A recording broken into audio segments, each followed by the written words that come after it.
नमस्कार दोस्तों, झारखंड सामान्य ज्ञान के बहुविकल्पीय प्रश्नों की श्रृंखला के अंतर्गत आज हम लोग झारखंड की जलवायु से शुरुआत करते हैं। आइए शुरू करते हैं। आज का पहला प्रश्न है, झारखंड का सबसे गर्म स्थल है। जो झारखंड है उसमें सबसे गर्म स्थल कौन सा है? सही उत्तर हो जाएगा option number A, Jamshedpur. Jamshedpur Jharkhand का सबसे गर्म स्थल है। दूसरा प्रश्न है, झारखंड का सर्वाधिक वर्षा का क्षेत्र है। झारखंड जो है तो झारखंड में सर्वाधिक वर्षा का क्षेत्र कौन सा है? सही उत्तर हो जाएगा ऑप्शन नंबर ए, नेतरहाट का पठार। झारखंड का सर्वाधिक वर्षा वाला क्षेत्र कौन सा है? नेतरहाट का पठार। यह लातेहार डिस्ट्रिक्ट में पड़ता है, नेतरहाट का पठार। अगला प्रश्न है तीसरा, झारखंड का सर्वाधिक ठंडा स्थान है। झारखंड का जो सर्वाधिक ठंडा स्थान है वह कौन सा है? सही उत्तर हो जाएगा option number A, Netarhat. Jharkhand का सर्वाधिक ठंडा स्थान कौन सा है? नेतरहाट। ठंडा स्थान नेतरहाट क्यों है? क्योंकि नेतरहाट बहुत ज़्यादा ऊंचाई पर है। हम जानते हैं कि जितना हम ज़्यादा ऊंचाई पर जाएंगे टेम्परेचर में उतना ही गिरावट आती है। प्रत्येक 135 मीटर की ऊंचाई पर जाने पर टेम्परेचर में 1 डिग्री सेंटीग्रेड का ह्रास होता है। हिम रेखा की औसत ऊंचाई हम लोग जानते हैं कि 4400 मीटर होता है, अर्थात 4400 मीटर से ऊंचाई पर अगर हम जाएंगे तो पानी पानी के रूप में न रह के वह बर्फ़ के रूप में रहेगी। तो जो है हम लोग यही पढ़ रहे थे कि झारखंड का सर्वाधिक ठंडा स्थान कौन सा है? तो नेतरहाट है। क्यों नेतरहाट? क्योंकि यह नेतरहाट ऊंचाई पर अवस्थित है। अगला प्रश्न है चौथा, झारखंड में वर्षा किस मानसून से होती है? झारखंड में जो वर्षा है वह किस मानसून से होती है? सही उत्तर हो जाएगा ऑप्शन नंबर बी, दक्षिणी पश्चिमी मानसून से। झारखंड में वर्षा किस मानसून से होती है? दक्षिणी पश्चिमी मानसून से। झारखंड में ही नहीं बल्कि पूरे भारत में सबसे ज़्यादा वर्षा दक्षिणी पश्चिमी मानसून से होती है। इसके अलावा भारत के अन्य राज्यों में वर्षा उत्तर पूर्वी मानसून और पश्चिमी विक्षोभ के माध्यम से भी होती है, लेकिन यहाँ पर प्रश्न पूछ रहा है झारखंड के संदर्भ में, तो बस इसको याद रखेंगे झारखंड में जो है वर्षा किस प्रकार के मानसून से होती है, तो सही उत्तर हो जाएगा दक्षिणी पश्चिमी मानसून से। यह जेपीएससी 2010 में पूछा हुआ प्रश्न है। अगला प्रश्न है पाँचवा, एनआईडीएम की रिपोर्ट के अनुसार झारखंड राज्य में कितने प्रकार के जलवायु क्षेत्र मौजूद है? एनडीआईएम का फुल फॉर्म होता है national institute of disaster management. NDIM का फुल फॉर्म क्या होता है? National institute of disaster management.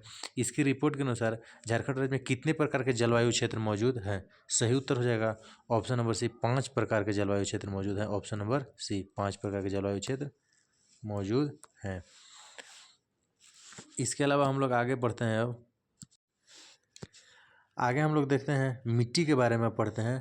पहला प्रश्न है, झारखंड में सर्वप्रमुख मिट्टी है। सर्वप्रमुख मतलब सबसे ज़्यादा झारखंड में किस प्रकार की मिट्टी पाई जाती है? सही उत्तर हो जाएगा ऑप्शन नंबर ए, लाल मिट्टी। झारखंड में सबसे ज़्यादा लाल मिट्टी पाई जाती है। दूसरा प्रश्न है, झारखंड में पाई जाने वाली मिट्टियों में सबसे नवीन मिट्टी है। नवीन मिट्टी मतलब जो नई बनी मिट्टी है ना, तो यह कौन सी मिट्टी है? सही उत्तर हो जाएगा ऑप्शन नंबर डी, जलोढ़ मिट्टी। नई बनी मिट्टी में सही उत्तर हो जाएगा जलोढ़ मिट्टी। तीसरा प्रश्न है, ऊंची भूमि को क्या कहते हैं? जो ऊंची भूमि होता है उसको क्या कहते हैं? सही उत्तर हो जाएगा ऑप्शन नंबर ए, टांड कहते हैं। ऊंची भूमि को हम लोग क्या कहेंगे? टांड कहेंगे। चौथा प्रश्न है, नीची भूमि को कहा जाता है। नीची भूमि को क्या कहा जाता है? तो नीची भूमि को कहा जाता है दोन कहा जाता है। ऑप्शन नंबर बी, सही उत्तर हो जाएगा ऑप्शन नंबर बी, दोन कहा जाता है। पांचवा प्रश्न है, CAMPA ना, CAMPA से क्या तात्पर्य है, अर्थात इसका फुल फॉर्म क्या है? सही उत्तर हो जाएगा ऑप्शन नंबर ए, झारखंड प्रतिपूरक न वनीकरण कोष प्रबंधन एवं योजना प्राधिकरण। यह जेपीएससी 2016 में पूछा गया प्रश्न है।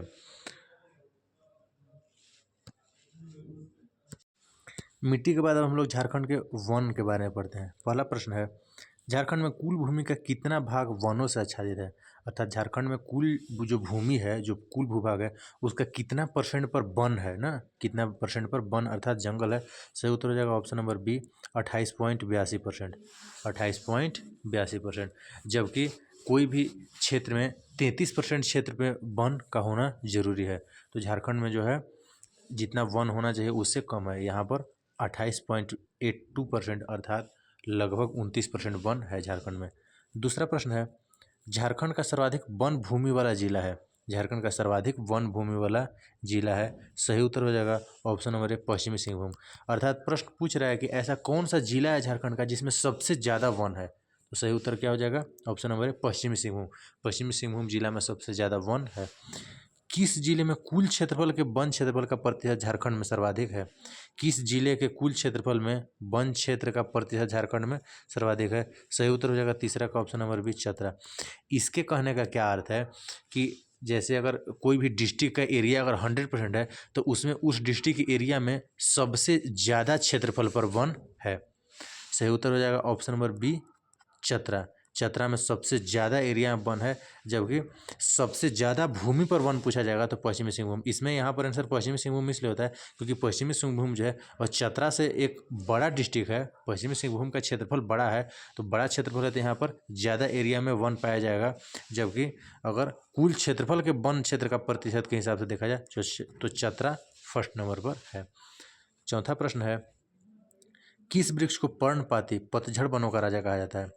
किस वृक्ष को पर्णपाती अर्थात पतझड़ वनों का राजा कहा जाता है? सही उत्तर हो जाएगा चौथा का ऑप्शन नंबर ए, साल।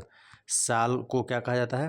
पर्णपाती या पतझड़ वनों का राजा कहा जाता है, क्योंकि ये गर्मी के दिनों में अपनी सारी पत्तियां को गिरा देती है। पेड़ जो है अपनी सारी पत्तियों को गर्मी के दिन में इसलिए गिरा देती है क्योंकि अपने आप को जीवित रखने के लिए।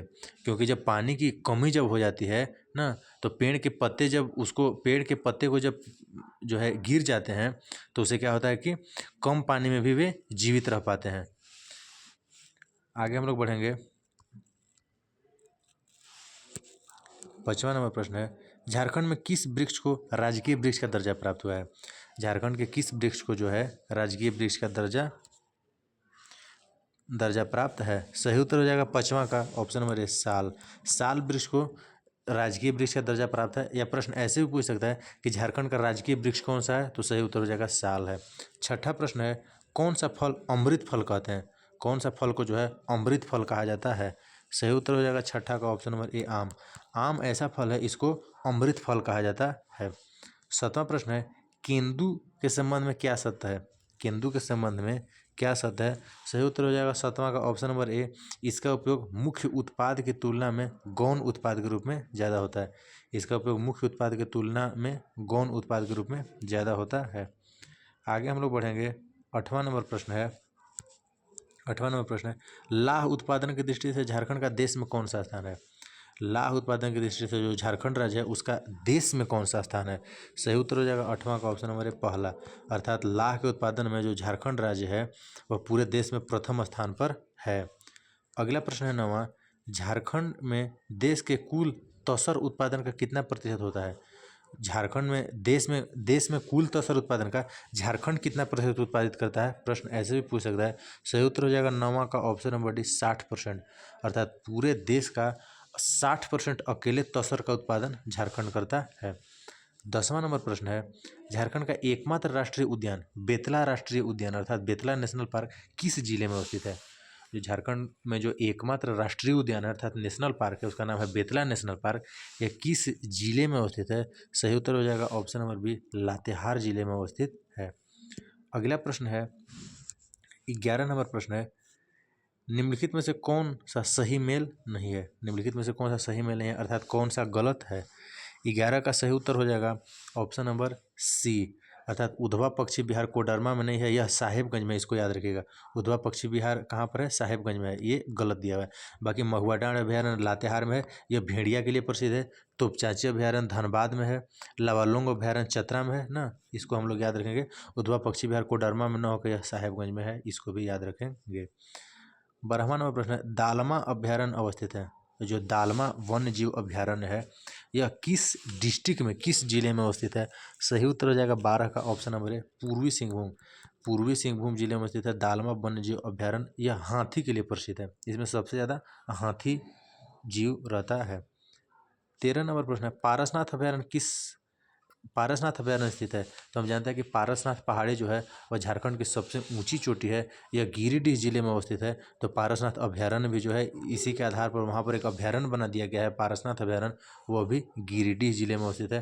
पारसनाथ जो पहाड़ी है वह झारखंड की सबसे ऊँची चोटी है, इसकी ऊँचाई 1365 मीटर है। 1365 मीटर है, याद रखिएगा 1365 मीटर है। 14 नंबर प्रश्न है, पालकोट अभ्यारण्य स्थित है। पालकोट अभ्यारण्य स्थित है किस डिस्ट्रिक्ट में स्थित है? पालकोट अभ्यारण्य। सही उत्तर हो जाएगा ऑप्शन नंबर 1, गुमला में। गुमला में कौन सा अभ्यारण्य अवस्थित है? पालकोट अभ्यारण्य अवस्थित है। आगे हम लोग देखेंगे 15 नंबर प्रश्न। झारखंड राज्य में जंगलों के सुरक्षित वन के रूप में वर्गीकृत करने का उद्देश्य है। झारखंड राज्य में जंगलों के सुरक्षित वन के रूप में वर्गीकृत करने का उद्देश्य है। सही उत्तर हो जाएगा 15 का ऑप्शन नंबर सी, सभी गतिविधियों पर प्रतिबंध। सही उत्तर हो जाएगा ऑप्शन नंबर सी, सही गतिविधियों पर प्रतिबंध। अगला प्रश्न है 16 नंबर। झारखंड में प्रति व्यक्ति वन एवं पेड़ों का आच्छादन है। झारखंड में प्रति व्यक्ति वन एवं पेड़ों का आच्छादन है। सही उत्तर हो जाएगा 16 का ऑप्शन नंबर 0.10 हेक्टेयर। अगला प्रश्न है 17। महुआ डांड अभयारण्य झारखंड में किस जिले में स्थित है। जो महुआ डांड अभयारण्य है यह भेड़िया जानवर के लिए प्रसिद्ध है, तो यह झारखंड के किस जिले में अवस्थित है। सही उत्तर हो जाएगा 17 का option number D, Latehar. Latehar जिला में अवस्थित है। यह जेपीएससी 2016 में पूछा गया प्रश्न है, महुआ डांड अभयारण्य वाला। अगला प्रश्न 18। भारत राज्य वन रिपोर्ट 2019 के अनुसार झारखंड में कुल वन आवरण क्षेत्र है।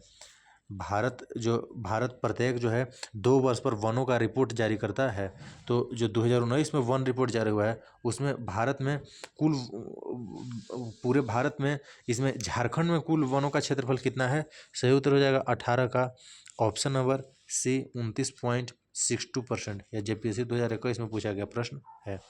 अगला प्रश्न है 19 नंबर प्रश्न है। 2019 के आंकड़े के अनुसार झारखंड में प्रति व्यक्ति वन एवं वृक्ष है। 2019 के आंकड़ों के अनुसार झारखंड में प्रति व्यक्ति वन एवं वृक्ष है। सही उत्तर हो जाएगा 19 का ऑप्शन नंबर बी, 0.08 हेक्टेयर। अगला प्रश्न है 20। झारखंड के किस अभयारण्य का क्षेत्रफल सर्वाधिक है। इंपॉर्टेंट प्रश्न है, जेपीएससी 2021 में पूछा गया प्रश्न है कि झारखंड के किस अभयारण्य का क्षेत्रफल सर्वाधिक है, अर्थात कौन सा अभयारण्य झारखंड का सबसे बड़ा क्षेत्र में है। सही उत्तर हो जाएगा 20 का option number D, Palamu. Palamu अभयारण्य जो है वह क्षेत्रफल में सबसे बड़ा एरिया में फैला हुआ है। 21 नंबर प्रश्न है। झारखंड के किस जिले में न्यूनतम % क्षेत्र वनों के अंतर्गत है। झारखंड के किस जिले में न्यूनतम % क्षेत्र वनों के अंतर्गत है। सही उत्तर हो जाएगा 21 का ऑप्शन नंबर ए, जामताड़ा। अर्थात जामताड़ा डिस्ट्रिक्ट जो है झारखंड का, इसमें सबसे कम क्षेत्रफल पर वन है। अगला प्रश्न है 22। स्थापना की दृष्टि से किस अभयारण्य की स्थापना सबसे पहले हुई। झारखंड में जो है स्थापना की दृष्टि से देखा जाए तो सबसे पहले किस अभयारण्य की स्थापना हुई, अर्थात ऐसे ही प्रश्न पूछा जा सकता है कि सबसे पुराना वन्यजीव अभयारण्य जो है झारखंड में वह कौन सा है या उसका क्या नाम है। सही उत्तर हो जाएगा 22 का ऑप्शन नंबर ए, पलामू अभयारण्य। यह पलामू में ही है। पलामू अभयारण्य यह सबसे पुराना है और सबसे बड़ा भी यहाँ पर है। झारखंड में सबसे क्षेत्रफल में सर्वाधिक बड़ा अभयारण्य था पलामू, और सबसे पुराना भी है पलामू। इसको याद रखेंगे हम लोग ना। फिर हम लोग आगे देखते हैं। इसके अलावा 23 नंबर प्रश्न है। भारत में उचित पारिस्थितिकी संतुलन बनाए रखने के लिए कितनी भूमि वनाच्छादित होने की सिफारिश की गई है। भारत में उचित पारिस्थितिक संतुलन बनाए रखने के लिए कितनी भूमि वन आच्छादित होने की सिफारिश की गई है। सही उत्तर हो जाएगा 23 का ऑप्शन नंबर डी, 33%। हम वीडियो के पहले ही बता दिए हैं कि किसी भी जो है देश में 33% वन का होना आवश्यक है। 33% वन अगर रहेगा किसी भी जो है देश में, तो वहाँ का पारिस्थितिकी तंत्र संतुलित रहता है ना। तो 33% होना चाहिए। हम लोग आगे बढ़ते हैं। इसके आगे हम लोग झारखंड की बहुउद्देशीय नदी घाटी परियोजना के ऊपर चर्चा करेंगे। झारखंड की बहुउद्देशीय नदी घाटी परियोजना के ऊपर चर्चा करेंगे। पहला प्रश्न है, भारत में पहली बहुउद्देशीय नदी घाटी परियोजना है। जो भारत की पहली बहुउद्देशीय नदी घाटी परियोजना है वह कौन सी परियोजना है। सही उत्तर हो जाएगा ऑप्शन नंबर दामोदर घाटी परियोजना। इसको बोला था DVC ना, DVC, दामोदर वैली कॉर्पोरेशन। इसकी स्थापना 1948 ईस्वी में हुआ था। दूसरा प्रश्न है यहाँ पर आ गया कि दामोदर घाटी परियोजना किस वर्ष आरंभ हुआ। सही उत्तर हो जाएगा ऑप्शन नंबर 1948 ईस्वी में प्रारंभ हुआ ना। आगे हम लोग देखते हैं। अगला हम लोग देखते हैं तीसरा, दामोदर घाटी निगम की स्थापना कब हुई थी। सही उत्तर क्या हो जाएगा 1948 ईस्वी में। चौथा प्रश्न है, स्वर्णरेखा नदी परियोजना की शुरुआत हुई। स्वर्णरेखा नदी परियोजना जो है इसकी शुरुआत कब हुई। सही उत्तर हो जाएगा ऑप्शन नंबर सी, 1982-83 में। स्वर्णरेखा नदी परियोजना की शुरुआत कब हुई, 1982-83 में। पांचवा प्रश्न है, तिलैया बांध यह नदी पर निर्मित है? तिलैया बांध यह किस नदी पर स्थित है? सही उत्तर हो जाएगा पाँचवा का ऑप्शन नंबर बी, बराकर नदी पर। जो तिलैया बांध है यह बराकर नदी पर अवस्थित है। आगे हम लोग झारखंड के खनिज संसाधन के बारे में पढ़ते हैं। पहला प्रश्न है, भारत में उपलब्ध खनिजों के संचित भंडार का लगभग कितना प्रतिशत झारखंड में केंद्रित है? भारत में उपलब्ध जो खनिज का संचित भंडार है उसमें जो है झारखंड का कितना प्रतिशत है ना? सही उत्तर हो जाएगा ऑप्शन नंबर बी, 30 से 35%, अर्थात पूरे भारत के खनिज उत्पादन का 30 से 35% अकेले झारखंड देता है। दूसरा प्रश्न है, भारत में कुल खनिज उत्पादन का लगभग कितना प्रतिशत झारखंड राज्य में उत्पादित होता है? भारत के कुल खनिज उत्पादन का लगभग कितना प्रतिशत झारखंड में उत्पादित होता है? सही उत्तर हो जाएगा दूसरा का ऑप्शन नंबर बी, 40%। तीसरा प्रश्न है, पायरट उत्पादन में किस राज्य का देश में प्रथम स्थान है? पाइराइट उत्पादन में किस राज्य का देश में प्रथम स्थान है? सही उत्तर हो जाएगा तीसरा का ऑप्शन नंबर ए, झारखंड का। चौथा प्रश्न है, एशिया की सबसे बड़ी लोहे की खान है? झारखंड में नहीं, भारत में ही नहीं, बल्कि पूरे एशिया महादेश में सबसे बड़ी लोहे की खान कौन सी है? सही उत्तर हो जाएगा चौथा का ऑप्शन नंबर ए, नोवा मुंडी की खान। नोवा मुंडी की खान पूरे एशिया में सबसे बड़ी लोहे की खान है। आगे हम लोग देखेंगे पाँचवा, झारखंड में उच्च कोटि का अभ्रक मिलता है। झारखंड में जो है उच्च कोटि का अभ्रक मिलता है, इस अभ्रक को क्या कहा जाता है? इस अभ्रक को क्या कहा जाता है? सही उत्तर हो जाएगा पाँचवा का, सही उत्तर हो जाएगा पाँचवा का ऑप्शन नंबर सी, रूबी अभ्रक। झारखंड में जो उच्च कोटि का अभ्रक पाया जाता है इस अभ्रक का नाम क्या है? रूबी ना, रूबी वेराइटी का अभ्रक है ना। जेपीएससी 2003 में प्रश्न ये पूछा गया, इंपोर्टेंट प्रश्न है। छठा नंबर प्रश्न है, भारत में कुल कोयला उत्पादन का कितना भाग झारखंड में उत्पादित होता है? झारखंड में कुल कोयला उत्पादन का कितना भाग झारखंड में उत्पादित होता है? सही उत्तर हो जाएगा छठा का ऑप्शन नंबर ए, 1/3, अर्थात पूरे भारत में कोयला उत्पादन का 1/3 ना, 1/3 जो है % झारखंड में उत्पादित होता है। 7वां नंबर प्रश्न है, भंडार एवं उत्पादन की दृष्टि से झारखंड का सर्वप्रमुख कोयला केंद्र है? भंडार एवं उत्पादन की दृष्टि से झारखंड का सर्वप्रमुख कोयला केंद्र है? सही उत्तर हो जाएगा 7वां का ऑप्शन नंबर ए, झरिया। भंडार के हिसाब से और उत्पादन की दृष्टि से झारखंड का सर्वप्रमुख कोयला केंद्र है झरिया, है ना।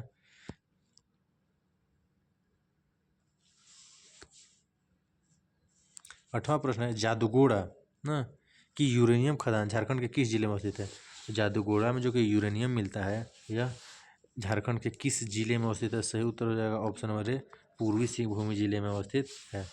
9वां नंबर प्रश्न है, तुरामडीह किस खनिज का खनन होता है? तुरामडीह में किस खनिज का खनन होता है? सही उत्तर हो जाएगा 9वां का ऑप्शन नंबर डी, यूरेनियम का। तुरामडीह से भी यूरेनियम का खनन होता है, ये भी जेपीएससी 2016 में पूछा गया प्रश्न है। अगला प्रश्न है 10वां, बेंटोनाइड निक्षेप झारखंड में पाया जाता है? बेंटोनाइड निक्षेप झारखंड में पाया जाता है, यह झारखंड के किस डिस्ट्रिक्ट में पाया जाता है? सही उत्तर हो जाएगा 10वां का option number C, Sahebganj district में पाया जाता है। अगला प्रश्न है 11, पश्चिमी सिंहभूम में अवस्थित चिड़िया प्रसिद्ध है? पश्चिमी सिंहभूम में अवस्थित चिड़िया प्रसिद्ध है? सही उत्तर हो जाएगा 11 का ऑप्शन नंबर सी, लोहयस्क खनन। अगला प्रश्न है 12, झारखंड में किस जिले में लाह का सर्वाधिक उत्पादन होता है? झारखंड के किस जिले में लाह का सर्वाधिक उत्पादन होता है? झारखंड के किस जिले में लाह का सर्वाधिक उत्पादन होता है? सही उत्तर हो जाएगा ऑप्शन नंबर सी, पश्चिमी सिंहभूम। तो दोस्तों इसी टाइप का वीडियो देखते रहिए, धीरे धीरे अपने झारखंड जीके को तैयार करते रहिए। जब भी झारखंड में परीक्षा होगा, अभी झारखंड पुलिस का एग्जाम होने वाला है, झारखंड सीजीएल का एग्जाम होने वाला है, अभी झारखंड में सीडीपीओ का है, JPSC CDPO child development project officer का, उसमें है। कहीं भी झारखंड का कोई भी परीक्षा हो उसमें झारखंड जी के काम आएगा ही आएगा। तो इसको धीरे धीरे पढ़ते रहिए, इससे नॉलेज भी बढ़ेगा। और वीडियो अच्छा लगे तो वीडियो को लाइक करें, चैनल को सब्सक्राइब करें। धन्यवाद।